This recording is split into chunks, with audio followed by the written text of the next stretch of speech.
아침에 같이 나누고자 하는 말씀은 신앙의 진검승부라는 제목입니다. 부제가 있다면 신앙과 현실 속에서라고 할 수가 있겠습니다. 우리가 오늘 에스라서 8장 21절, 22절, 23절 그리고 31절을 읽었습니다. 오늘 본문은 에스라와 이스라엘 백성들의 2차 귀환을 다룬 내용입니다. 기원전 535년경에 바사왕 고레스 왕이 칙령을 발표를 하고, 그래서 스룹바벨이 약 5만 명의 이스라엘 백성들을 이끌고 이스라엘로 귀환을 하게 됩니다. 이것이 1차 귀환이고, 그 후로부터 80년 후에 일어난 일이 오늘의 본문이 되겠습니다. 정월 초하루에 바벨론으로 출발을 하고 바벨론에서 그리고 아하강에 도착을 합니다. 그리고 이곳에서 3일간의 금식을 선포를 하고요. 정월 12일에 아하와 강을 출발을 해서 예루살렘으로 향하게 됩니다. 그리고 5월 초 하루에 5월 1일이죠. 에스라와 5천 명의 사람들이 예루살렘에 도착을 하게 됩니다.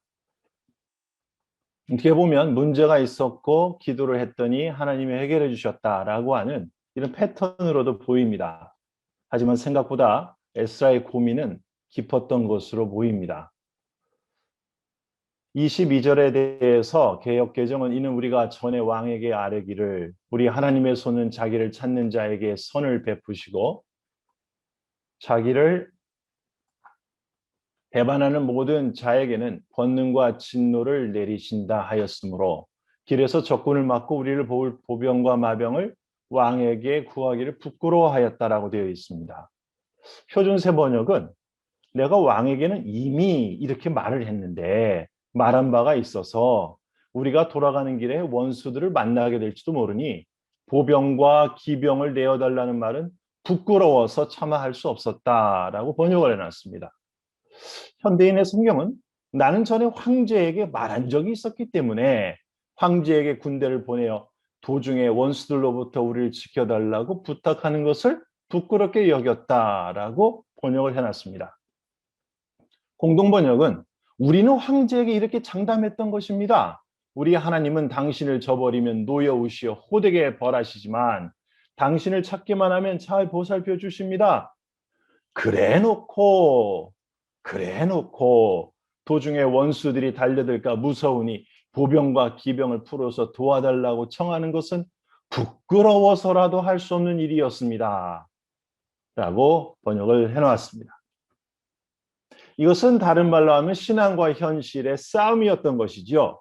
하나님은 자기를 찾는 자에게 복을 베푸신다. 알고 있습니다. 그런데 현실은 비무장 상태로 그 위험지대를 지나야 되는 것이 현실이었습니다.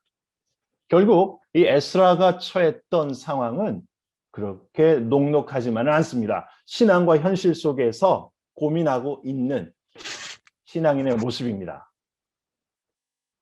그런데 에스라서 8장 31절을 보면 정월 12일에 우리가 아하강을 떠나 예루살렘으로 갈새 우리 하나님의 손이 우리를 도우사 대적과 길에 매복한 자의 손에서 건지신지라라고 3개월 반의 여정을 짧게 한 절로 요약을 했습니다. 결국 이 에스라는 왕의 도움 없이 이 여행을 마쳤다는 말이 되겠지요.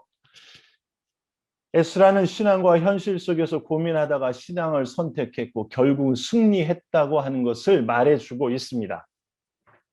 그렇다면 에스라는 신앙의 자존심을 버리지도 않았고 왕에게 도움을 구하지 아니하고 예루살렘에 도착을 했다면 그 원인은 무엇이었을까?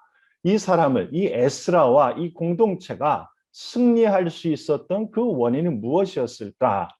이것을 저는 이 아침에 3가지 정도로 생각해 보고자 합니다. 첫 번째는 하나님에 대한 지식과 알미입니다. 하나님에 대한 지식과 안다는 것이지요. 에스라서 8장 22절은 이렇게 말합니다. 우리 하나님의 손은 자기를 찾는 모든 자에게 선을 베푸시고 자기를 배반하는 모든 자에게는 권능과 진노를 내리시는 분이십니다. 자, 여기에서 하나님의 손에 대해, 하나님에 대해 분명하게 인식을 하고 있습니다. 에스라서 7장 5절은 에스라를 대제사장 아론의 16대 손이라고 기록을 하고 있습니다. 그런데 그 다음 절은 에스라는 바벨론에 거주하였다라고 말을 하고 있습니다.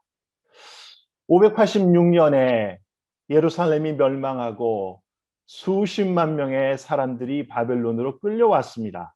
그렇기 때문에 에스라는 바벨론에서 태어나고 바벨론에서 자란 사람이라고 하는 것을 말하는 것이죠.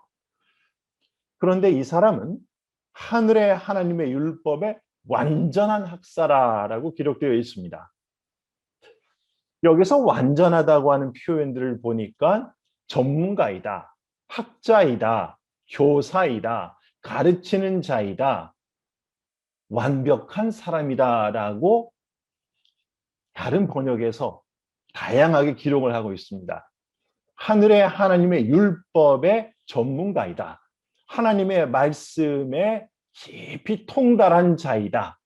하나님의 말씀을 이해하는 자이다. 바벨론이라고 하는 나라에서 태어나고 자랐는데 어떻게 이렇게 하나님의 율법에 완전할 수가 있을까요? 이 말은 결국 하나님과의 친밀함에 있었던 사람이라는 뜻이겠지요. 그뿐만이 아닙니다. 에스라서 7장 6절은 에스라에 대해서 그 하나님 여호와의 도우심을 입은 자이다 라고 말을 하고 있습니다. 하나님에 대해서 알고 있을 뿐만 아니라 그 하나님에 대한 지식이 그의 삶을 충만하고 풍성하게 이끌었다고 하는 것이죠. 여호와의 도우심을 입으며 살았던 사람이라고 하는 것입니다. 이방 문화가 판을 치는 바벨론에서도 하나님의 율법에 완전하고 하나님의 율법을 깊이 알 뿐만 아니라 하나님의 율법에 통달하여 여호와의 도우심을 입은 에스라. 이러한 에스라를 본받고 에스라처럼 여호와 율법에 완전한 우리가 되기를 바랍니다. 그래서 시편 25편 14절에 이렇게 말을 합니다. 여호와의 친밀하심이 그를 경외하는 자들에게 있으며 그의 언약을 그들에게 보이시리로다.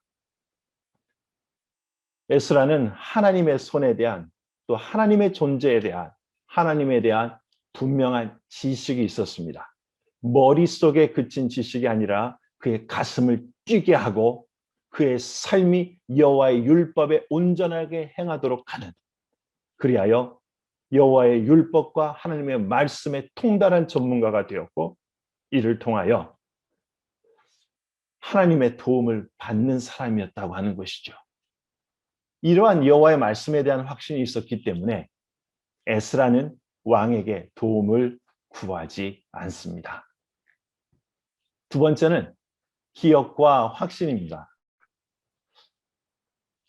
에스라서에 보면 에스라 초반에 스룹바벨을 언급합니다. 이 스룹바벨이라고 한다면 에스라 지금 시대와 80년의 차이가 납니다. 스룹바벨의 1차 귀환을 기록을 합니다. 저는 이곳에서 스룹바벨이 다니엘의 사적을 경험을 목격했다고 생각을 합니다. 그것은 잠시 후에 함께 나누도록 하겠습니다.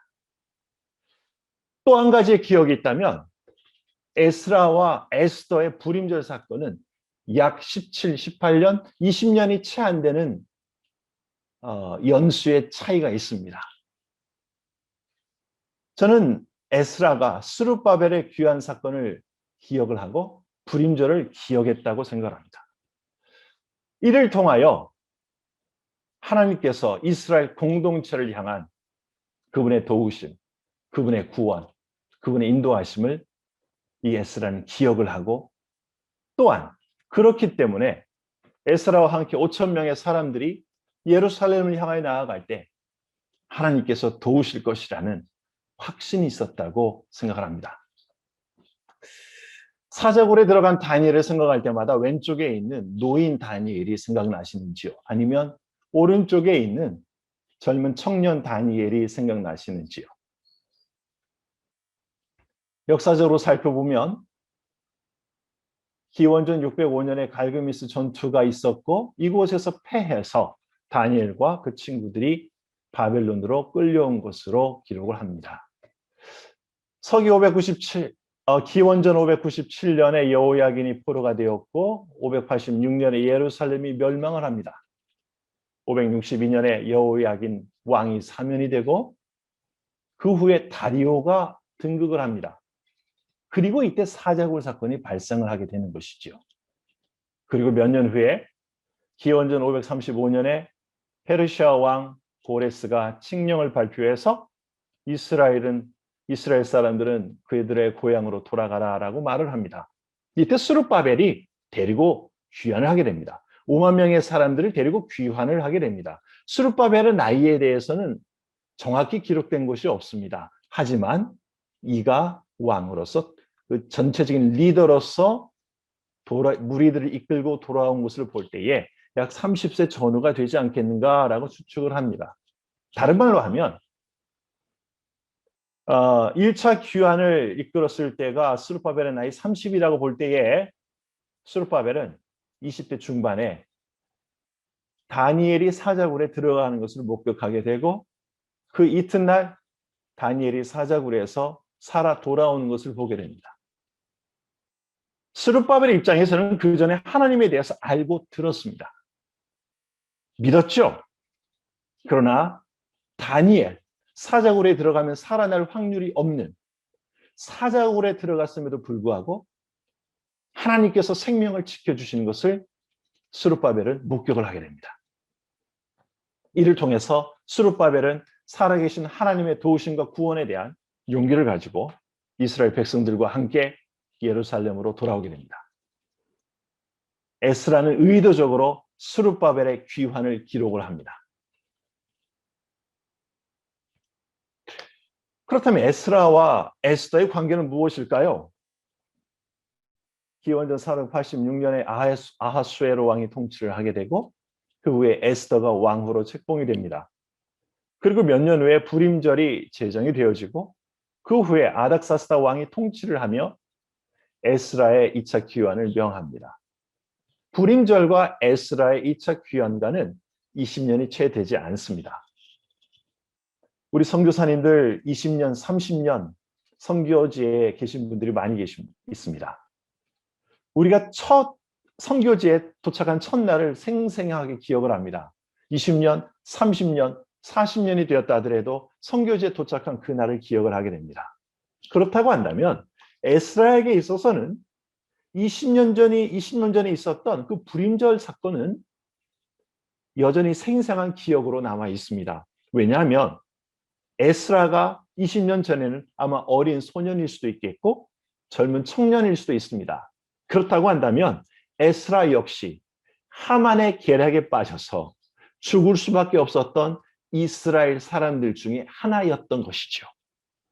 그럼에도 불구하고 하나님께서 이스라엘 백성들을 구원하십니다.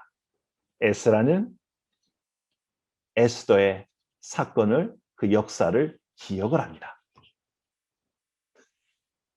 기억을 하고 결국 하나님께서 이스라엘 백성들을 구원할 것을, 그리고 하나님께서 분명하게 그들의 일정을 안전하게 지키실 것을 확신하게 됩니다. 하나님께서 행하신 일을 기억하고 그 가운데서 하나님의 도우심과 보호하심을 확신하는 것, 기억과 확신, 이것이 있었기 때문에 에스라는 신앙과 현실 속에서 타협하지 아니하고 신앙의 길을 걷기로 작정을 합니다. 세 번째로는 실천의 열망입니다. 에스라서 7장 6절은 에스라에 대해서 이렇게 말합니다. 왕에게 구하는 것은 다 받는 자라. 놀랍지 않습니까?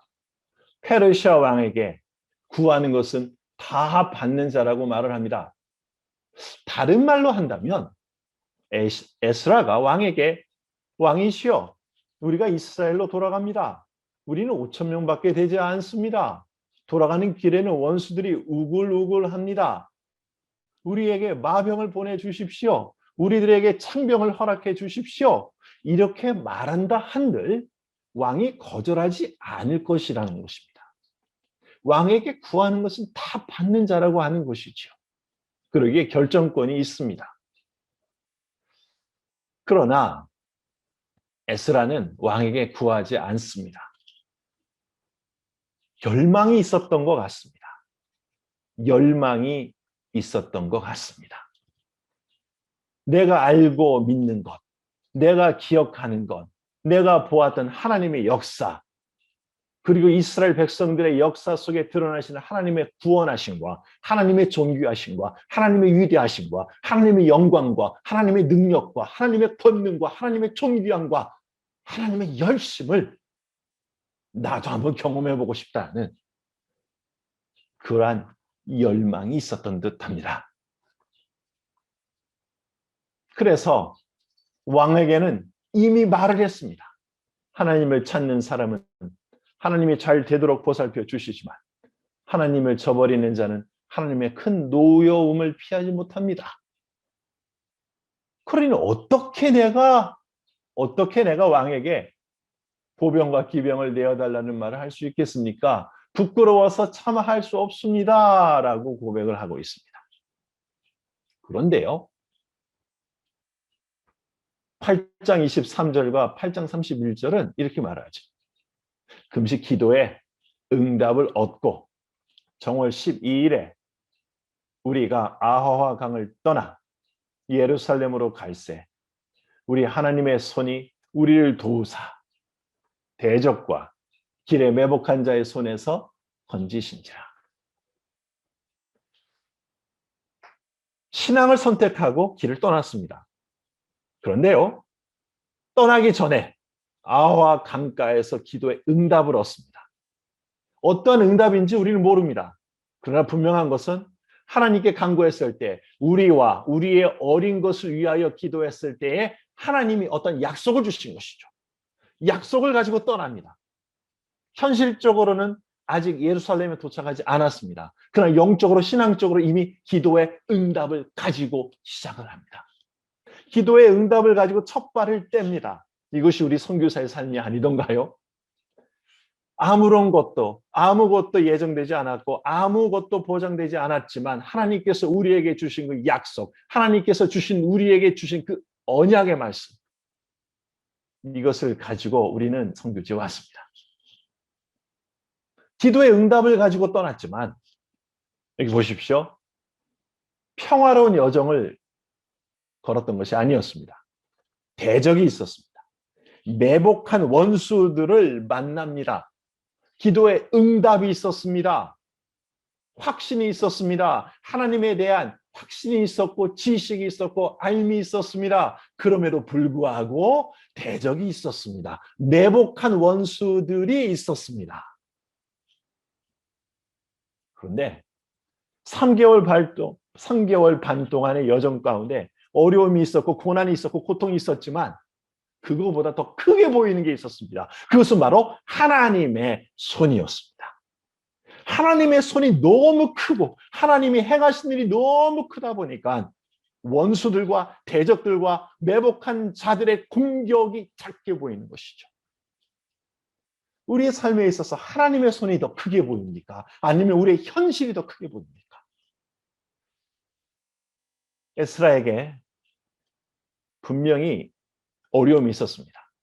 에스라와 그 일행에게 분명한 어려움이 있었습니다. 그럼에도 불구하고 하나님의 손이 더 크게 보였던 에스라, 그리고 하나님의 위대하심과 하나님과의 친밀하심 가운데 하나님의 보호하심을 직접 경험하고자 했던 그 에스라의 열망. 너무나 간단한 결론 31절과 23절이지만 이 안에는 하나님과의 친밀한 가운데 현실의 어려움을 크게 보지 아니하고 오히려 신앙의 눈으로 하나님의 손을 더 크게 보았던 에스라의 영성과 실력이 담겨 있습니다. 신앙과 현실 앞에서 하나님에 대한 지식과 암, 그리고 하나님의 행하신 일에 대한 기억과 확신, 그리고 하나님의 능력과 하나님의 파워와 하나님의 영광을 보고 싶어하는 그 열망, 이 세 가지가 있었기에 에스라는 현실이 아닌 신앙을 택합니다. 에스라는 신앙의 진검승부를 자신의 진검승부로 바꿉니다. 다른 사람과 비교하는 것이 아닌 한 차례 하나 더 깊어지는, 한 단계 더 깊어지는 영성을 가지기를 소망합니다. 우리에게는 이러한 지식과 하나님에 대한 지식에 대한 열망이 있는지요? 하나님을 알고자 하는 열망이 있는지요? 비록 우리가 어려운 가운데 있으나 그동안 한 번도 실수함이 없이, 한 번도 실패함이 없이 우리를 보호하시고 때마다 먹을 것을 공급하시고 때마다 안전한 길을 지시하시고 우리가 가야 할 곳을 지시하시고 보호하셨던 그 하나님에 대한 확신이 있는지요? 우리의 삶 속에는 주님을 닮고자 하는 그 열망이 있는지요? 주님과 함께하고자 하는 그 열망이 있는지요? 내 모든 소원, 기도의 제목, 예수님 닮기 원함이라는 그 열망이 있는지요? 말씀을 맺습니다. 우리 앞에 도전이 있습니다. 이동희 목사님은 기독교의 복음은 전하는 자에 의해서 실증된다고 합니다. 그렇습니다. 기독교의 복음은 전하는 자에 의해서 실증될 수도 있고 실종되어 버릴 수도 있습니다. 우리의 믿는 것과 삶은 일치하는지요? 어쩌면 선교사의 삶은 우리가 섬기는 분들이 우리의 삶을 보고 살아계신 하나님을 느끼게 하는 것이 아닐까 싶습니다. 어쩌면 이곳에 계시는 많은 시니어 선교사님들은 다니엘과 같은 역할을 하는 게 아닌가 싶습니다. 노년이나 그럼에도 불구하고 하나님을 선택하며 죽음의 고비에서도 어려움 속에서 하나님을 의지하고 하나님을 인하여 승리하는 그 모습이 후배 선교사들에게 그리고 선교지에 있는 분들에게 하나님을 느끼게 할 수 있을 것입니다. 나도 다니엘처럼, 나도 이 선교사님처럼 하나님을 섬기겠노라. 나도 그 길을 뒤따라가겠노라 하는 그 마음을 심어줄 것입니다. 스룹바벨 앞에 다니엘이 있었던 것은 우연이 아니었습니다. 에스라의 2차 귀환 여정 앞에 에스더의 불임절 사건이 있었던 것은 우연이 아니었습니다. 이것은 철저한 하나님의 계획이었습니다. 우리가 혼자라고 느껴지지만 우리 주변에는 여전히 신앙의 사람들이 있습니다. 신앙의 동역자들이 있습니다. 또한 우리가 섬기고 있는 현지인들은 우리를 기대할 겁니다. 우리를 보면서 다니엘과 같이 우리가 신앙으로 일어서기를 기대할 것입니다. 우리의 믿는 것과 삶은 일치하는지요? 이동희 목사님이 또 이런 말씀도 하셨습니다. 엘리야에게 떡과 고기를 물어다 주었던 까마귀는 오늘 우리 시대에도 존재한다. 그런데 문제는 그 까마귀들이 엘리야를 못 찾아서 방황하고 있다. 라고 했습니다. 우리는 어디에 집중하는지요? 어디에 집중하는지요? 두 번째로 생각해 볼 것은 나의 삶 속에서 신앙의 진검승부를 벌여야 할 영역은 무엇인지요? 내가 내려놓아야 될 영역은 무엇인지요? 내가 더욱 갈고 닦아야 할 영역은 어디인지요? 저 개인적으로는 하나님과의 친밀함입니다. 하나님과 가까이 하며 하나님과의 친밀함에 목숨을 거는 것. 모든 상황 속에서 상황을 더 크게 보지 아니하고 나와 함께 계시는 그 하나님을 더 크게 보는 것. 하나님께 집중하는 것. 우리의 삶 속에서 신앙의 진검승부를 벌여야 할 영역은 무엇인지 생각해보는 이 아침 되기를 소망합니다. 토저는 이렇게 말했습니다. 현재의 상황이 통제불능인 것처럼 보일지라도 모든 것 뒤에는 주권을 행사하시는 하나님이 계십니다. 다니엘이 사자굴에 들어갈 때에 그 현재의 상황은 통제불능인 것처럼 보였습니다. 하만이 계략을 꾸밀 때 그 상황은 통제불능인 것처럼 보였습니다. 그러나 그 모든 것 뒤에는 주권을 행하는 하나님이 계셨습니다. 에스라는 이것을 알고 있었습니다. 하나님의 말씀에 통달했기 때문에 그렇습니다. 하나님의 말씀이 자기 삶에서 성육신 되었기 때문에 그렇습니다. 역사 속에서 모든 것을 행하시는 주님을 보았고 확신했기 때문에 그렇습니다. 또한 하나님을 닮고자 하며 하나님의 위대하심과 하나님의 행하심을 보고자 하는 그 열망이 있었기 때문에 그렇습니다. 2021년 2월 9일은 우리 인생에 있어서 단 하루뿐입니다. 오늘 하루도 하나님을 아는 지식과 알매 풍성해지시며 하나님의 도우심을 풍성히 맛보시는 하루가 되어지며 하나님께서 행하신 일을 기억하고 그리하여 하나님의 위대하심을 확신하며 하나님을 더더욱 알아가기를 열망하는, 하나님을 경험하기를 열망하는 저와 사랑하는 우리 선교사님 되시기를 바랍니다. 기도하겠습니다. 하나님 아버지, 우리 눈을 열어 주옵소서. 우리 심장을 더더욱 뜨겁게 하여 주시옵소서. 하나님을 알며 하나님을 깨달으며 하나님을 경험하며 하나님의 은혜를 맛보는 우리가 되게 하여 주시옵소서. 어려움과 낙심 가운데 있을 때 우리 삶을 되돌아볼 때 한 번도 실수함이 없으시고 실패하지 않으셨던 그 하나님을 기억하게 하여 주옵소서. 아멘. 하나님의 능력을 확신하는 우리가 되게 하여 주시옵소서. 아멘. 그리하여 오늘 더더욱 하나님께 더욱 가까이 가고자 하는 열망을 허락하여 주시옵소서. 더욱 하나님을 닮고자 하는 열망을 주시옵소서. 오늘 하루가 그리하여 승리하며 하나님을 마음껏 경험하였다 기뻐하는 이 복된 하루가 되도록 은혜 내려 주옵소서. 살아계신 우리 주 예수님의 이름으로 기도드립니다. 아멘.